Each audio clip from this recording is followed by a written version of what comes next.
Assalamualaikum warahmatullahi wabarakatuh.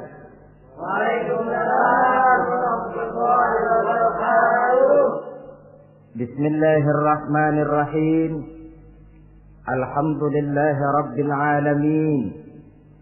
Wassalatu wassalamu ala ashrafil anbiya'i wal mursalin. Sayyidina wa maulana wa habibina wa syafi'ina Muhammadin wa ala alihi wa ashabihi al-mujahidin at-tahirin, amma ba'du. Saudara-saudara kaum muslimin rahimakumullah.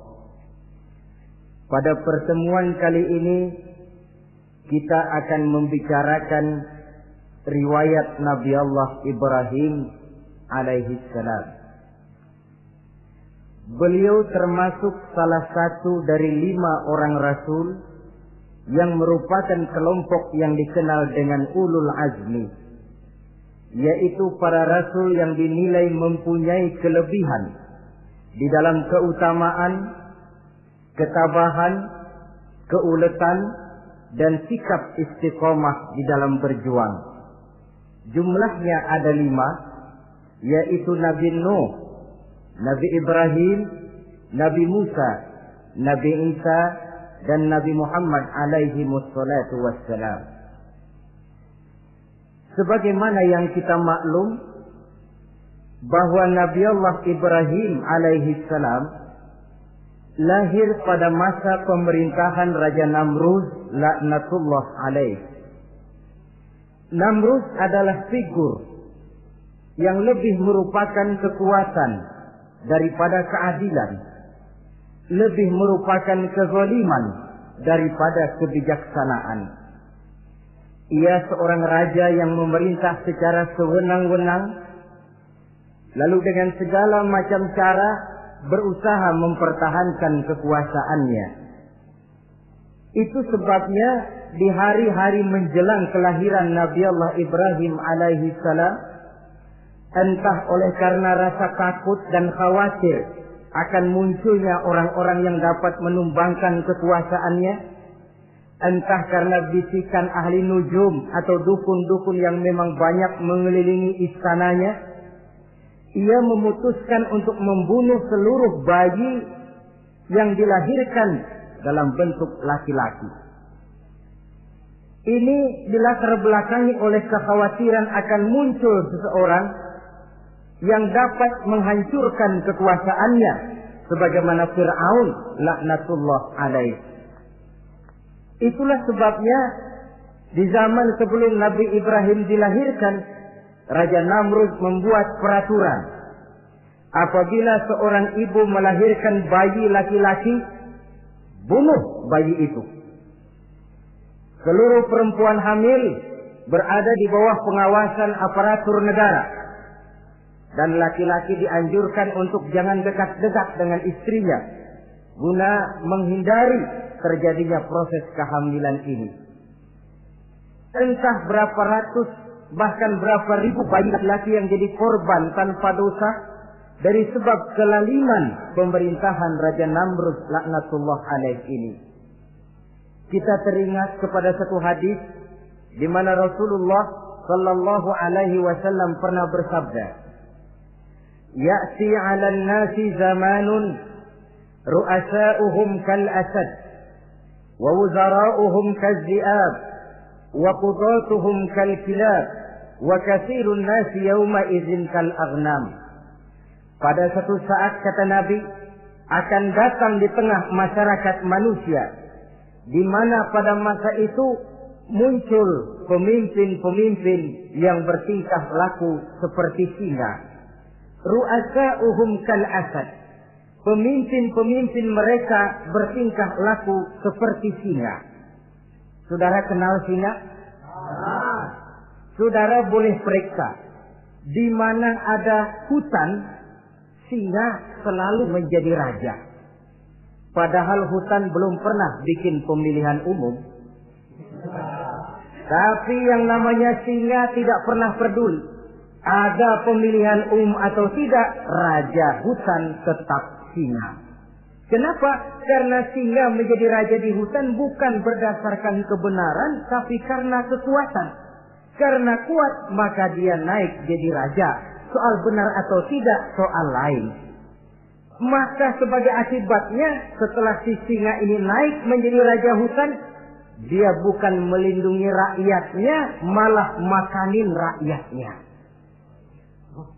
Coba saudara lihat di hutan. Kambing rakyat hutan dimakan oleh singa. Ayam rakyat hutan dimakan oleh singa. Sapi rakyat hutan dimakan oleh singa. Inilah akibatnya karena singa naik berdasarkan kekuatan. Setelah naik bukan melindungi rakyatnya, malah makanin rakyatnya. Mental semacam inilah yang dimiliki oleh Raja Namrud laknatullah alaih.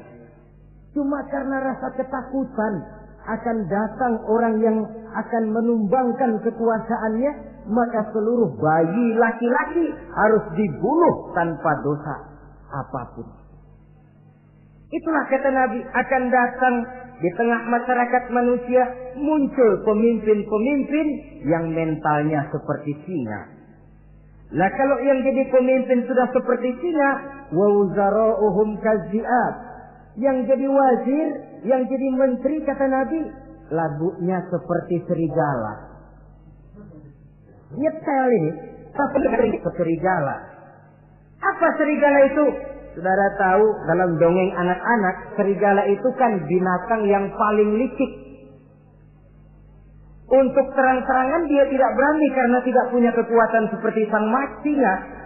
Maka dia pakai ilmu kelicikannya. Serigala itu kalau ingin makan daging ayam, pakai bulu ayam. Kalau kepengen makan daging kambing, pakai bulu kambing. Pendeknya, serigala binatang yang menghalalkan segala macam cara asal tujuan tercapai. Itulah serigala. Lambang dari sifat kelicikan. Lempar batu, sembunyi tangan. Pengen makan daging ayam, pakai bulu ayam, nyaruh jadi ayam. Pengen makan daging kambing, pakai bulu kambing, nyaruh jadi kambing. Ini akibat dari yang pertama tadi. Pemimpin seperti singa, lalu menteri pun seperti serigala. Efeknya kemudian yang segera menyusul apa? Wa qudatuhum kalkilab. Kalau pemimpin sudah seperti singa, menteri sudah seperti serigala, wa qudatuhum kalkilab, akan muncullah para penegak hukum yang mentalnya seperti anjing. Inna lillahi wa inna ilaihi raji'un. Penegak hukum yang mentalnya seperti anjing itu. Anjing, saudara lihat, anjing akan setia kepada siapa saja yang memberinya daging. Kalau dia disuruh jaga rumah, dia tidak bisa membedakan mana yang maling, mana yang tamu. Biar yang datang tamu, kalau nggak bawa apa-apa, pasti digonggong. Biar yang datang maling, kalau bawa daging, anjing kalem. Pokoknya siapa yang berdaging, itulah majikan saya. Apa kata majikan saya, itulah yang saya laksanakan. Maka hilang kebenaran hukum, hancur norma-norma keadilan. Oleh karena apa? Oleh karena anjing dapat daging. Lalu dalam kondisi semacam itu, yang jadi rakyat bagaimana? Kata Nabi, wa katsirun nas yauma idzin kal aghnam. Adapun kebanyakan orang pada masa itu, lagunya sudah seperti kambing. Saudara, kambing itu binatang yang cuma menang groyokan dan tidak punya alternatif. Namanya kambing, digiring ke lapangan embe. Betul kan? Digiring ke kuali embe. Dikasih makan rumput embe. Sampai pun mau dipotong masih embe juga. Tidak punya pilihan lain si kambing ini, tidak punya alternatif lain. Kondisi semacam inilah yang terjadi di masa pemerintahan Raja Namrud laknatullah alaih. Oleh karena diiming-iming, dibisiki oleh dukun-dukunnya, oleh nujum-nujum yang mengelilingi istananya bahwa akan datang seorang anak laki yang kelak akan menumbangkan kekuasaannya, dia mengeluarkan peraturan. Ya peraturan singa. Mulai saat ini diumumkan kepada seluruh rakyat, siapa-siapa perempuan melahirkan bayi laki-laki, bunuh hidup-hidup. Seluruh orang bunting di bawah pengawasan Hansip negara. Dan mulai malam ini supaya semua kaum bapak jarang-jarang tidur sama istrinya. Namanya peraturan Namrud. Tapi apa yang memang Allah kehendaki untuk terjadi pasti terjadi. Yaitu kelahiran Nabi Allah Ibrahim alaihi salam. Pada saat beliau terlahir ke alam ini oleh ayahnya yang bernama Azar, disembunyikan di dalam sebuah gua. Di sini bertemu antara nurani seorang bapak dan ketaatan kepada raja. Dia ingin taat kepada raja, dia mesti membunuh anaknya. Tapi sebagai bapak dia sayang kepada anaknya, dia harus selamatkan. Dicarinya jalan tengah, maka Ibrahim disembunyikan di dalam sebuah gua dengan satu perhitungan tentunya. Lu mati ya nggak apa-apa, lu hidup ya syukur. Sebab ini pertimbangan dia akan bikin susah dia di masa yang akan datang. Coba anak dalam kondisi apa adanya ditaruh di dalam gua, menurut perhitungan logika mati ini. Namun apa yang terjadi? Nabi Allah Ibrahim yang sejak masa bayi diletakkan dalam gua dipelihara oleh Allah. Nah, kalau Allah yang sudah memelihara, orang mana yang sanggup mendatangkan bencana dan mudarat? Untuk melangsungkan kehidupannya, Nabi Ibrahim itu mengisap ibu jarinya. Dan konon menurut riwayat dari ibu jarinya itu keluarlah madu. Sehingga walaupun tidak didampingi oleh ayah dan ibunya, tinggal di dalam gua seorang diri, pertumbuhannya sebagai seorang bayi menjadi seorang anak, tumbuh dengan pesat sebagai lazimnya anak-anak yang lain. Dalam ilmu tauhid ini yang dinamakan irhas. Tanda-tanda yang diberikan kepada seseorang yang akan dipilih menjadi rasul pada saat dia masih anak-anak. Ini yang dinamakan irhas. Adapun kalau dia sudah diangkat menjadi rasul, maka tanda-tanda itu dinamakan mukjizat. Kalau jatuh kepada wali, maka tanda itu dinamakan karomah. Atau yang dalam bahasa kita disebut dengan keramat. Jadi kan kita ini dalam kehidupan anak-anak kita kadang-kadang bisa melihat bakat yang dimilikinya pada saat dia masih kecil. Tanda-tanda itu ada.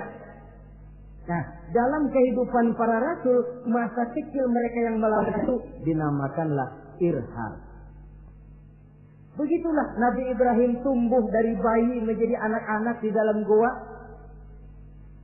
Dan ayah ibunya kadangkala menengok dia. Pada saat dia sudah mulai pandai berbicara, dia sudah mulai berpikir.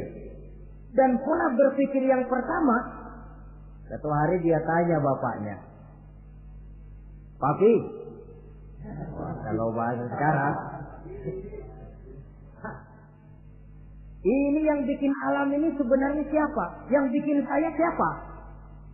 Yang menyebabkan saya ada siapa?" "Ya kami, ibu bapakmu," kata ayahnya. "Oh begitu." "Lalu yang bikin ibu bapak siapa?" "Ya nenekmu. Gara-gara dia saya ada, gara-gara saya kamu ada." "Lalu yang bikin kakek dan nenek siapa?" "Ya buyutmu." "Lalu yang bikin buyut siapa?" "Ya bapaknya buyut." "Yang bikin bapaknya buyut, ya kakeknya buyut." Kalau gitu nggak pernah selesai dong. Tentu akan ada pencipta pertama. Siapa pencipta pertama itu?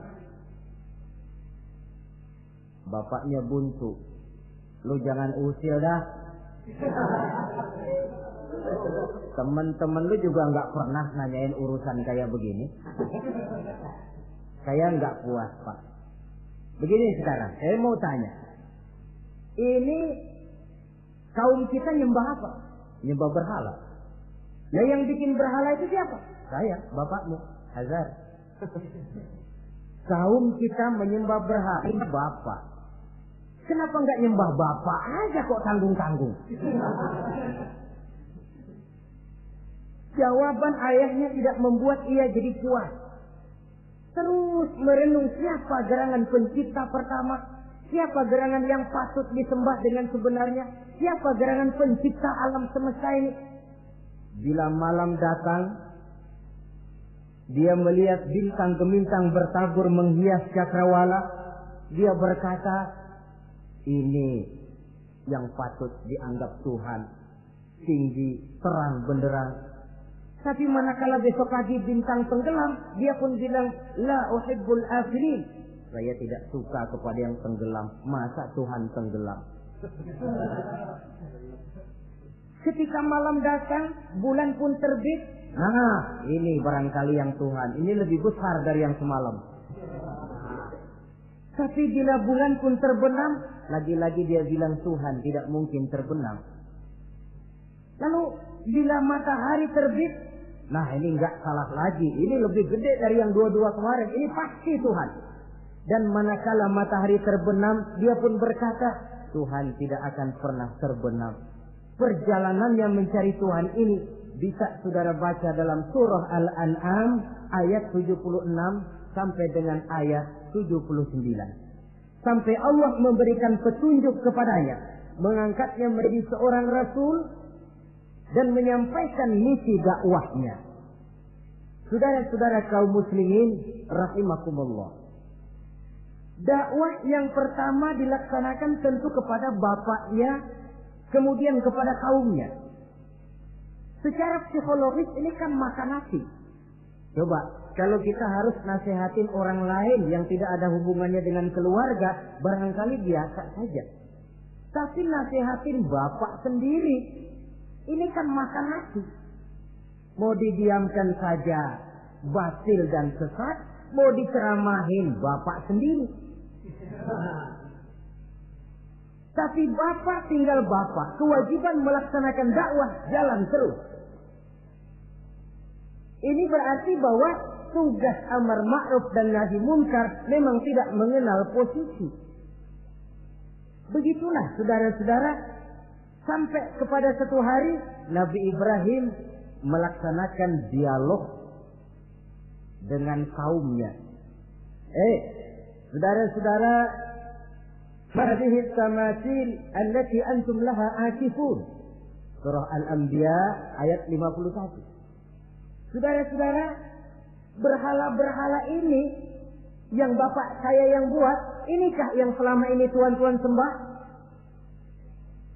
Kaumnya menjawab, qalu wajadna aba'ana laha abidin. Iya, sebab nenek moyang kami, nenek moyang kita juga dulu nyembah itu. Bagaimana nenek moyang kita, begitulah kita. Jawab Nabi Ibrahim, laqad kuntum wa aba'ukum fi dhalalin mubin. Sebenarnya kamu dan nenek moyangmu sama, borongan satu gerbong sesat. Kok kamu ngikutin nenek moyang kamu? Mereka enggak berpikir, kamu enggak ikut berpikir. Mereka sesat, kamu ikut sesat. Kamu sudah hidup di satu zaman yang maju sekarang ini. Kenapa mau kembali ke zaman nenek moyang dulu? Menyembah berhala yang nyata-nyata tidak sanggup mendengar, tidak sanggup melihat, tidak sanggup memberikan manfaat mudarat. Pokoknya kalau kamu tidak tinggalkan berhala-berhala ini, suatu saat pasti akan saya sikat dan saya hancurkan. Jadi saudara-saudara, prinsip dakwah itu memang tentu harus bil hikmah wal mau'izatil hasanah, dengan bijaksana dan dengan nasihat-nasihat yang baik. Tapi kalau sudah mencegah suatu kemunkaran, kata Nabi, man ra'a minkum munkaran falyughayyirhu biyadihi. Siapa di antara kamu yang melihat suatu kemunkaran, hendaklah dia berusaha merubah dengan kekuatan tangannya. Kalau dengan tangannya dia tidak sanggup, fabilisani, hendaklah dengan lidahnya. Kalau itu pun dia tidak mampu, fabiqalbi, hendaklah dalam hatinya. Dan mencegah suatu kemungkaran dengan hati, itulah nilai iman yang terendah adanya. Nabi Ibrahim melihat bahwa watak menyembah berhala ini sudah berurat dan berakar. Kenapa? Mereka malah mengembalikan itu kepada kebiasaan dan tradisi nenek moyang. Sama juga di zaman kita sekarang ini. Sudah kita menegakkan tauhid, membina sebersih-bersih iman, menegakkan semulus-mulus tauhid. Ada juga kelompok orang yang mau mengembalikan kita ke zaman nenek moyang, ke zaman animis, menghidupi tradisi nenek moyang dalam hal ibadah, dalam hal ubudiyah, tentu merupakan langkah kemunduran adanya. Dan ini bukan barang baru. Umat Nabi Ibrahim sudah memberikan contoh. Kenapa kami menyembah berhala? Sebab nenek moyang kami menyembah berhala. Nabi Ibrahim jawab gampang aja. Iya lo borongan, sekerbong, lempeng semua sesat. Kaum muslimin rahimakumullah. Dan bukan cuma kata, dibuktikan oleh Nabi Allah Ibrahim.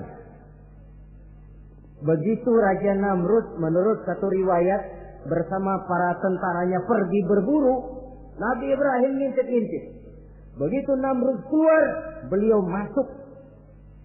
Kalau istilah kita, ke tempat Namrud ibadah, ke masjidnya dah. Di mana di situ tersimpan seluruh berhala yang mereka sembah, dari yang paling gede sampai yang paling kecil. Nabi Ibrahim masuk bawa kampak. Seluruh berhala-berhala yang ada di tempat itu habis dikampakin, hancur berantakan. Kecuali berhala yang paling gede, itu ditinggalin, nggak diapa-apain, dan kampaknya ditaruh di tangan berhala yang paling gede. Memang kebetulan tangannya lagi teracung begini, digantungkan kampak di situ. Nabi Ibrahim keluar. Adapun Namrud, ketika dia pulang dari perburuannya, mau melaksanakan ibadah, bukan main terkejutnya melihat Tuhannya berantakan.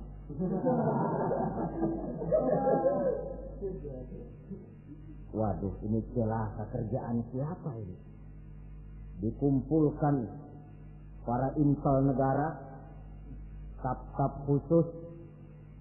Ini ada supersip masuk kemarin, mengganggu stabilitas peribadatan kita. Ini mesti dicari siapa biang keroknya ini. Cari sampai ketemu siapa yang menghancurkan Tuhan-Tuhan kita ini. Intel pun disebar. Ada yang ke kota, ada yang ke desa, ada yang pokoknya ke seluruh penjuru. Sampai ada yang desas-desuskan. Tuan Raja, gimana? Saya dengar selentingan berita. Berita apa? Pada waktu Tuan Raja pergi berburu, seorang anak muda bernama Ibrahim masuk ke tempat ibadah kita. Barangkali dia yang menghancurkan patung-patung kita. Kalau begitu cari, tangkap Ibrahim, tangkap. Panggil kepala intel. Dipanggil. Kamu cari orang namanya Ibrahim, tangkap. Kok ditangkap? Tangkap. Sebab menurut berita dia yang menghancurkan berhala-berhala kita. Ya tapi kan belum ada buktinya, Pak. Soal bukti gampang, belakangan, yang penting tangkap aja dulu.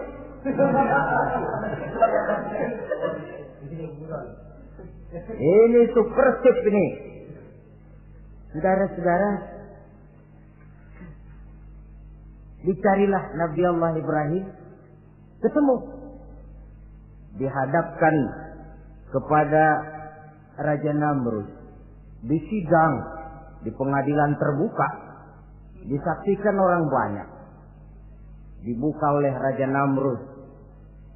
Sidang luar biasa dalam rangka memeriksa dan mengadili tertuduh Ibrahim.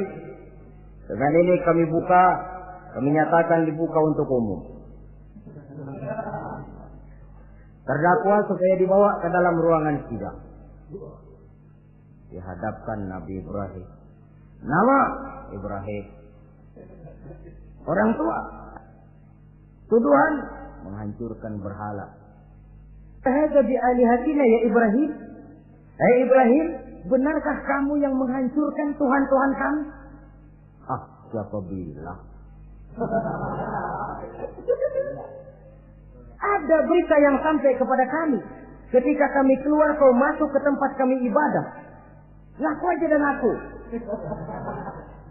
Daripada urusan jadi panjang, mendingan ngaku aja dah. Kata Nabi Ibrahim, enggak. Bal fa'aluhu kabiruhum hadza. Yang menghancurkan berhala-berhala Tuhan, berhala yang paling besar ini. Yang paling besar ini. Besarnya nunjuk ke patung, ininya nunjuk ke dirinya.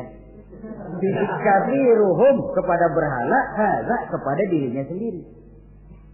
Wah, enggak, kata Nabi Ibrahim. Setahu saya enggak semua berhala hancur. Saya dengar yang paling gede enggak apa-apa. Ya. Dan ada kampak di tangannya. Kali yang gede tuh iseng. Jadi yang kecil-kecil ini dikampakin semua sama yang gede. Buktinya kampak masih ada di tangannya, kok tanya aja dia. Kata Namrud Ibrahim, kamu sudah gila apa? Kenapa? Masa saya disuruh nyembah berhala, disuruh nanya berhala? Jadi nggak bisa jawab dia? Nggak bisa jawab. Nah kalau nggak bisa jawab, kenapa disembah? Yang gila saya apa sampean?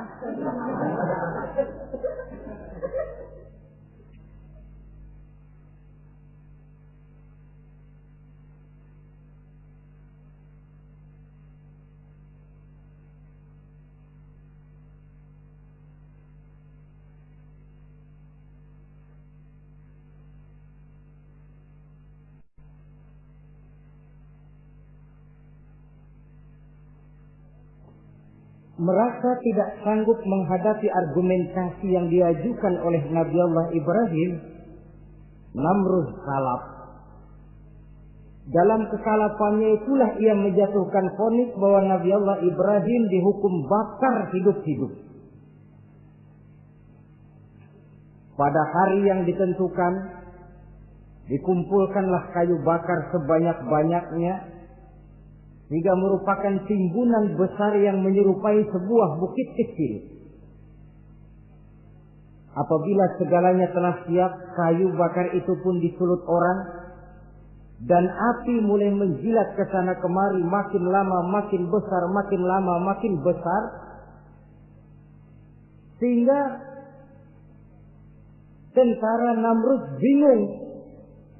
Ini Ibrahim bagaimana ngebakarnya? Kalau kita anterin ke api, kitanya ikut angus. Dilemparin, gak mungkin sampai. Lalu mereka menemukan akal. Dibuat semacam lentingan busur panah. Kalau istilah kita di kampung kayak selepetan begitu. Sehingga Nabi Ibrahim dilemparkan dan tepat jatuh di tengah kobaran api yang menggunung. Namrud tentu saja memandang dengan perasaan puas. Segenap konco-konco dan antek-anteknya melihat dengan hati yang lega. Dan semuanya merasa hancur sudah biang kerok yang selama ini menjadi racun dan duri dalam kehidupan kita. Tapi rupanya yang mereka mau lain dengan yang Allah mau. Ketika Nabi Allah Ibrahim hampir masuk ke tengah kobaran api yang menggunung itu, datanglah perintah Allah kepada api. Ya naru kuni bardan wa salaman ala Ibrahim. Hai api, dinginlah kamu, selamatkan Nabi Ibrahim. Api ini tunduk kepada perintah Allah. Ia pun dingin. Sehingga Nabi Ibrahim di tengah kobaran api yang menggunung, seujung rambut pun tidak terbakar, malah kedinginan di tengah kobaran api. Lalu api ini dari besar, makin lama makin kecil, makin lama makin kecil, akhirnya padam. Yang ada tinggal tumpukan arang dan debu. Kata Namrud, mampus lo Ibrahim. Rasain. Barangkali istilah kita nih, makan pencarian lo. Pakai bertingkah mencaci maki Tuhan kami, menghancurkan berhala-berhala. Sekarang rasakan hasil usahamu. Sorak-sorai pun kedengaran. Begitu lagi sorak-sorak dari tumpukan abu dan arang itu gerak-gerak. Kerusak. Kok ini ada arang bergerak-gerak? Rupanya dilihat-lihat, makin lama makin nyata, Nabi Ibrahim keluar dari tumpukan arang dalam keadaan utuh, tidak kurang satu apapun. Sebenarnya andai kata Namrud mau menggunakan akalnya, saat itu dia tentu menemukan satu hal yang luar biasa. Satu kebesaran yang kalau dia mau merenung akan sampai kepada kekuasaan yang serba maha. Tapi karena ketika itu hatinya sudah dipenuhi nafsu, ditutupi oleh kesombongan, dia buta terhadap kenyataan itu. Kaum muslimin rahimakumullah, akhirnya Nabi Allah Ibrahim ini diteror langsung oleh orang tuanya. Kata abahnya, "Aradibun anta an alihati ya Ibrahim? Ibrahim, kau benar-benar tidak senang kepada Tuhan-Tuhan kami, berhala-berhala ini? La in lam tantahi la arjumannaka wahjurni maliya." Kalau engkau tidak berhenti, hai Ibrahim, tidak berhenti memperkenalkan Tuhan seru sekalian alam, tidak berhenti mencela dan mencaci bahkan menghancurkan berhala-berhala kami, la arjumannaka, akan kami rajam kamu. Iya, kalau raja yang ngancam begini, orang tua beliau sendiri ngancam begini. Itulah tantangan dakwah, saudara-saudara. Kita melaksanakan dakwah ini tempo-tempo berhadapan dengan penguasa yang mentalnya macam Namrud. Tempo-tempo berhadapan dengan orang kaya yang pelitnya macam Qarun. Tempo-tempo berhadapan dengan orang tua yang mentalnya macam Azar. Orang tua yang kaku, yang tidak mau terbuka terhadap kenyataan. Istilah di kampung kita, orang tua yang laceng. Tahu laceng? Udah salah kenceng. Sulit benar menerima pembaruan yang membawa umat kepada masalah-masalah yang memang nyata lebih baiknya. Itulah tantangan di dalam melaksanakan tugas dakwah, dan ini dihadapi oleh Nabi Allah Ibrahim. Ayahnya terakhir memberikan tekanan, kalau kau tetap melaksanakan misimu, tidak engkau mau berhenti dari tugas dakwah ini, awas Ibrahim, la arjumannaka, akan aku rajam, akan kami lontari kau dengan batu, wahjurni maliya, pergi kamu dari sini. Ya Allah, diputuskan hubungan. Kalau memang engkau berkeras dengan tugas dakwahmu, persilakan Ibrahim keluar, pergi saja dari sini. Diusir oleh orang tuanya sendiri. Inilah hidayah, saudara-saudara. Oleh sebab itu, tugas utama kita kaum muslimin sebenarnya bukan mengislamkan orang, tapi menyampaikan Islam. Tugas kita ialah menyampaikan Islam, bukan mengislamkan orang. Sebab orang mau Islam atau tidak, itu urusan hidayah dari Allah. Jangankan kita, Nabi Ibrahim tidak sanggup mentauhidkan ayahnya Azar. Nabi Nuh tidak bisa mengislamkan putranya Kan'an. Bahkan Nabi kita Muhammad sallallahu alaihi wasallam pun tidak bisa memberikan hidayah kepada Abu Jahal dan Abu Lahab. paman Nabi, orang tua Nabi, anak Nabi, istri Nabi sekalipun, hidayah tidak diberikan kepada mereka, mereka tidak terpanggil mengikuti kebenaran.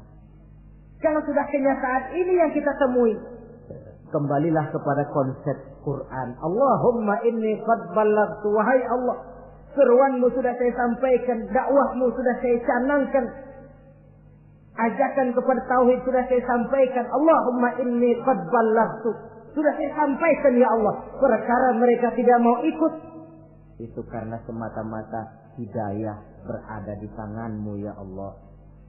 Kalau kemarin landasan dakwah kita, insya Allah tugas dakwah kita berkelangsungan. Kalau tidak, makan hati. Kita pikirin, ya orang gua ajak benar-benar nggak mau. Ya, dipikirin. Saya ajak ngaji, malah dikasih maki. Saya ajak yang baik, malah saya dicemoohkan. Kok begini dakwah? Akhirnya dipikirin, sakit, jantungan. Sudah orang nggak kena kita ajak beriman, kita sendiri makan ke dalam. Itulah Quran meletakkan konsep di dasar, sampaikan dakwah dengan baik, bil hikmah wal mau'izatil hasanah wajadilhum billati hiya ahsan. Kalau ternyata metode sudah baik tapi orang tidak juga mau beriman, tanamkan dalam hati, Allahumma inni qad ballaghtu. Ya Allah, tugas saya cuma sekedar menyampaikan. Perkara mereka tidak mau, saya sudah menyampaikan ya Allah, terserah hidayahmu. Kelapangan jiwa akan kita temui di sana. Entah berhadapan dengan penguasa yang punya mental kayak Namrud, bertingkah laku sewenang-wenang, aji mumpung, mentang-mentang kuasa lalu saenake dhewe, menghitamkan yang putih, memutihkan yang hitam menurut seleranya saja. Entah berhadapan dengan orang kaya yang punya mental seperti Qarun, makin kaya tapi makin bakhil, atau berhadapan dengan orang-orang tua yang punya tingkah laku seperti Azar. Diperlukan sikap lapang dada untuk menyampaikan risalah Islam ini. Terhadap reaksi keras dari abahnya ini apa? Kata Nabi Ibrahim. Surah Maryam ayat 47 menjelaskan, Salamun alaika sa'astaghfiru laka rabbi innahu kana bi hafiyya wa a'tazilukum wa ma ta'buduna min dunillah. Kalau memang begitu Abah, Salamun alaika. Oke Abah, selamat jalan. Marilah kita tempuh jalan kita masing-masing. Saya memang anak Bapak, tapi tauhid adalah prinsip. Allah Tuhan saya. Ini prinsip. Kalau Bapak tidak mau mengikuti seruan saya, padahal saya sayang kepada Bapak, saya cinta kepada Bapak, saya tidak ingin Bapak bersekutu dengan setan. Saya tidak ingin Bapak menemani setan di dalam neraka. Saya ingin menyelamatkan Bapak. Tapi ini rupanya vonis Bapak. Hendak merajam saya, mengusir saya dari sini. Oke, Bapak. Salamun alaika. Selamat jalan. Sa'astaghfirullah. Saya akan memohon ampun kepada Allah untuk Bapak. Memohon ampun. Jadi walaupun dalam Islam kita berbeda akidah dengan orang tua, tetapi kewajiban untuk berbakti tidak menjadi putus karenanya. Dalam surah Luqman dijelaskan, apabila kedua orang tuamu memaksamu untuk menyekutukan Allah, jangan taati. Tetapi sungguh pun demikian, wa sahibhuma fid dunya ma'rufa. Tetaplah engkau pergauli keduanya di dunia ini secara baik. Toleransi yang besar ditunjukkan oleh Islam. Dan lebih besar lagi dilaksanakan oleh Nabi Allah Ibrahim. Sungguh pun Bapak sudah mengusir saya, menolak mentah-mentah ajaran tauhid, tetap juga menyembah berhala, tetap juga bersekutu dengan setan. Saya akan memohonkan ampun kepada Allah untuk Bapak. Wa atazilukum. Saya akan menjauhkan diri dari apa yang Bapak sembah, dari apa yang kaum kita sembah selain daripada Allah. Bapak menyembah berhala, kaum kita ini menyembah berhala. Wa a'tazilukum. Saya akan menyingkir dari semua itu. Selamat jalan awak. Istilah kita goodbye my dear. Ini jalan yang membedakan saya dengan Abah. Jalan tauhid dan jalan syirik. Di sini kita harus berpisah. Walaupun dengan berat hati kita berpisah. Jadi keluarga dan akidah punya garis yang jelas. Umumnya, ya walaupun baik tapi memang harus ditingkatkan. Umumnya kita ini kan mayoritas merasa sebagai muslim karena keturunan. Kenapa kamu Islam? Bapak saya Islam, nenek saya Islam, saya Islam. Baiklah, itu pun baik. Pada mulanya memang harus begitu. Tapi lambat laun kita tentu harus merasakan bahwa keberadaan kita dalam Islam tidak cukup cuma karena faktor keturunan. Dengan kata lain kita harus memperbaiki kualitas keislaman kita. Inilah proyek utama kita sekarang, mengislamkan orang Islam. Saudara-saudara kaum muslimin rahimakumullah. Maka Nabi Ibrahim pun meninggalkan orang tuanya, meninggalkan kaumnya, uzlah, hijrah ke tempat Baitul Maqdis, daerah di Palestina sekarang ini. Sejarah kehidupan Rasul umumnya memiliki kemiripan. Rata-rata ditentang oleh kaumnya sendiri dan sebagian besar lalu hijrah. Itu barangkali memang resiko dari satu perjuangan. Nah, begitu tantangan yang dihadapinya dalam melaksanakan dakwah. Lalu cobaan-cobaan yang diberikan Allah kepada Nabi Ibrahim pun luar biasa. Pantas kalau beliau itu masuk ulul azmi dan mendapat titel Khalilullah. Nabi Ibrahim titelnya Khalilullah. Orang yang mencintai dan dicintai Allah. Khalilullah. Ini terbukti dari cobaan-cobaan yang dihadapinya. Pertama, dari perkawinannya dengan Siti Hajar, dengan Siti Sarah maksud saya, beliau tidak dikaruniai seorang anak pun. Umur sudah lanjut. Padahal anak kita tahu pelanjut sejarah, penyambung cerita, si buah hati belahan jantung. Sampai pada satu hari Hajar musyawarah. Kalau bahasa kita, Bang, bagaimana Hajar? Lama juga kita sudah berumah tangga kan Bang? Lalu, dan kita sejauh ini belum dikaruniai seorang anakku. Ya sabarlah. Pada waktunya tentu akan ada juga. Tapi kapan lagi Bang? Usia kita sudah cukup lanjut. Maksud kamu bagaimana Hajar? Begini sajalah Bang. Bagaimana kalau abang kawin saja lagi? Ya Allah, punya istri macam begini. Menyuruh lakinya kawin lagi. Tapi dasar Nabi Allah Ibrahim. Enggak mau saya kan cinta sama Hajar. Iya, soal cinta saya tahu. Dan saya tidak meragukan cinta abang kepada saya. Cuma masalahnya saya nggak bisa memberikan keturunan Bang. Bukan nggak bisa, belum. Sudahlah kawin saja lagi Bang. Nggak mau nggak mau. Istrinya nyuruh kawin, lakinya ogah-ogahan.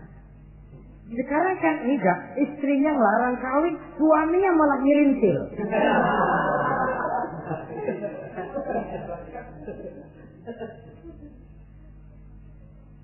Sampai ketika didesak kata Ibrahimnya, kalau itu yang Sarah Hajar mau, biarlah, jadilah. Saya mau kawin lagi dengan syarat kau yang mencarikan istri untuk saya itu. Oleh Siti Hajar dipilihkan Siti Sarah. Kawinlah Nabi Ibrahim dengan Sarah. Dari Sarah ini beliau dikaruniai seorang putra bernama Ismail alaihi salam. Nah, cobaan datang untuk menguji Khalilullah ini. Hai Ibrahim, kau cinta kepadaku, kata Allah, seolah-olah. Setelah kau punya anak, masuk rasa cinta anak ke dalam hatimu. Allah mau buktikan mana cintamu yang lebih besar, kepada anakmu atau kepada aku, kata Allah. Maka turun perintah untuk menyembelih anaknya sendiri. Satu riwayat menceritakan bahwa latar belakang perintah menyembelih anak ini sebenarnya gara-gara Nabi Ibrahim juga ketelepasan ngomong. Beliau pernah menyembelih 300 ekor onta dan 1000 ekor kambing. Dagingnya dibagikan kepada fakir miskin, dilaksanakan penyembelihan itu untuk mendekatkan diri kepada Allah. Dekat. Tidak cuma manusia, malaikat kagum, dipuji Nabi Ibrahim. Bukan main Ibrahim, kaya berani. Ya, kalau miskin berani nekat kali. Ini kaya berani. Menyembelih 300 unta, 1000 kambing, dagingnya disedekahkan kepada fakir miskin. Luar biasa Ibrahim. Ketika dipuji orang banyak itulah beliau timbul sifat manusianya. Apa kata beliau? Saya mah jangankan kambing sama unta, anak juga kalau saya punya disuruh potong, saya potong untuk mendekatkan diri kepada Allah. Kenapa ketelepasan ngomong begitu? Sebab waktu itu belum punya anak. Ngomongnya enak. Sama juga kita, gue mah kalau punya motor siapa juga ketemu di jalanan gue boncengin. Lagi belum punya. Kalau udah punya lain gayanya. Itu biasa, itu omongan orang belum kaya emang begitu.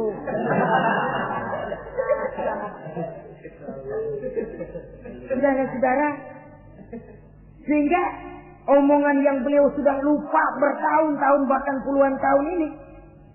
Begitulah ketika sudah punya anak Ismail, falamma balagha ma'ahu sa'ya, ketika Ismail sedang lucu-lucunya dalam tidurnya mimpi turun perintah, ya Ibrahim uffi binuzrika.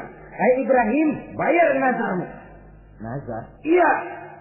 Apa nazar? Dulu pernah ngomong apa, ingat enggak? Jangankan cuma kambing, unta, anak pun kalau punya disuruh potong, saya potong. Jadi anggap nazar. Bayar nazarmu, potong anakmu. Dipikirin siangnya, semalam itu benar-benar perintah Allah apa cuma ngimpi? Kalau ngimpi kok jelas amat. Kalau perintah Allah kok kelewatan amat. Pakai anak disuruh potong, emang gak ada yang lain apa? 3 malam berturut-turut mimpi sampai beliau yakin ini memang benar perintah Allah. Dan dilaksanakan dengan berat hati. Pagi-paginya bilang kepada Siti Sarah, Sarah, Ismail mandikan, berikan pakaian yang baik, saya mau bawa pergi dia. Kemana bang? Pokoknya mau saya bawa. Berangkatlah anak beranak ini menuju salah satu bukit di daerah Mina. Ketika duanya sudah mau berangkat, iblis sibuk bukan main. Ini cobaan loh. Orang kalau mau ibadah, iblis paling gatal. Segala macam cara mereka lakukan agar orang jangan ibadah. Ini Ibrahim mau membuktikan cintanya kepada Allah. Ya Allah, lihatlah. Walaupun saya sudah punya anak, cinta saya kepadamu lebih besar ya Allah. Walaupun perintah ini menyembelih leher anak sendiri, saya potong karena melaksanakan perintahmu. Iblis ribut. Mula-mula dia bisikin Nabi Ibrahim. Hei Ibrahim, kau lihat anakmu di belakang itu. Kecil, lucu-lucunya. Masa anak begitu mau dipotong? Tega kamu Ibrahim. Ini perintah Allah. Gak ada urusan sama ente. Iya. Kata iblis, waduh mantap juga nih.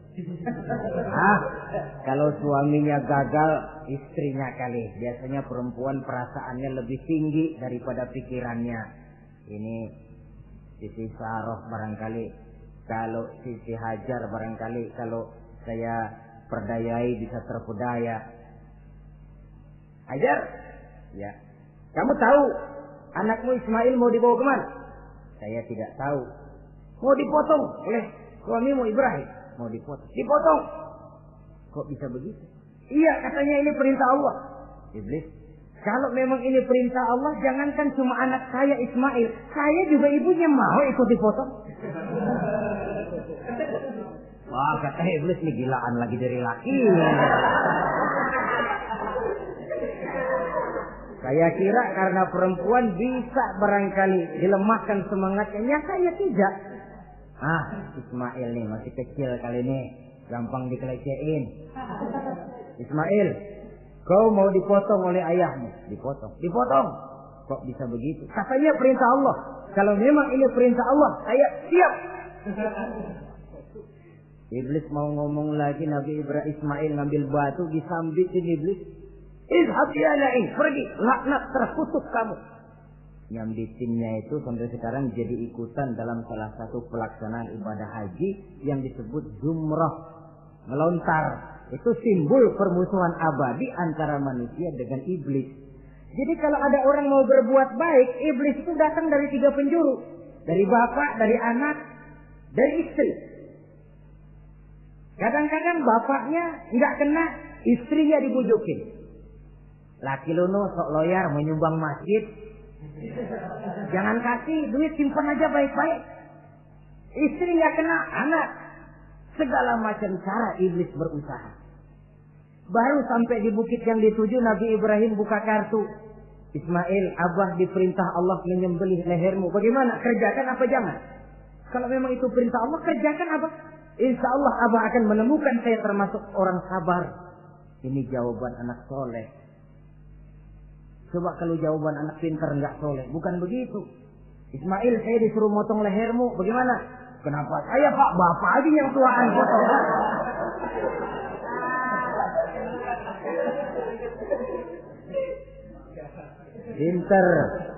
Pinter, tapi nggak soleh ya begitu itu, minteri jadinya. Saudara-saudara, sampai Nabi Ismail diganti oleh Allah dengan seekor kambing kibas.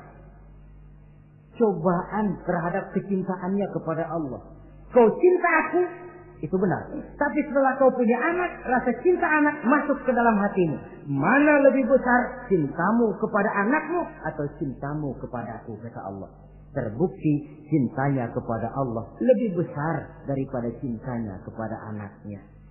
Bukankah nilai cinta itu baru terasa nyata kalau sudah lewat cobaan, lewat pembuktian? Sehingga dengan demikian kata orang, biasanya cinta itu menuntut pengorbanan. Berani bercinta, berani berkorban. Jangan takut berkorban, nggak usah cinta-cintaan.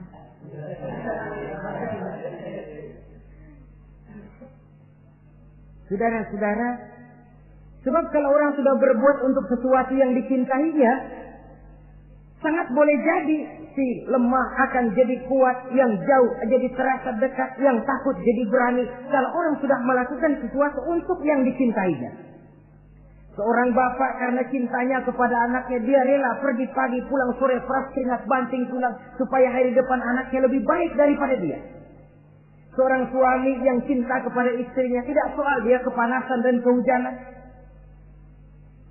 mencari yang sulit-sulit yang diinginkan oleh istrinya. Contoh paling dekat saja, kalau istrinya sedang mengidam, dia tengah malam buta minta mangga dan gak musim mangga, kerusak-kerusuk suaminya cari mangga. Cinta memang membuat yang jauh jadi terasa dekat. Lalu cobaan lain ketika turun perintah melaksanakan khitan. Umur beliau menurut riwayat Abi Daud sudah umur 80 tahun. Di zaman belum ada pisau cukur, silet, gunting, kulit sudah alot. Tapi ini perintah Allah, laksanakan, resiko belakangan. Nabi Ibrahim pandai memilah mana kepentingan pribadi, mana perintah Allah. Nah, perkara beliau nanti pindah ke Mekah, membangun Ka'bah sampai kepada hari tuanya, ini berkaitan dengan Nabi Allah Ismail, dan akan kita bicarakan pada pertemuan di mana kita nantinya akan membicarakan riwayat Nabi Ismail alaihi salam. Untuk riwayat Nabi Ibrahim, walaupun serba singkat, hingga ini sajalah dahulu, dan mudah-mudahan menjadi tamsil, ibarat dan contoh yang bisa kita jadikan pegangan di dalam kehidupan kita sehari-hari. Terima kasih banyak atas segala perhatian. Mohon maaf atas segala kekurangan. Usikum wa nafsi bitaqwallah.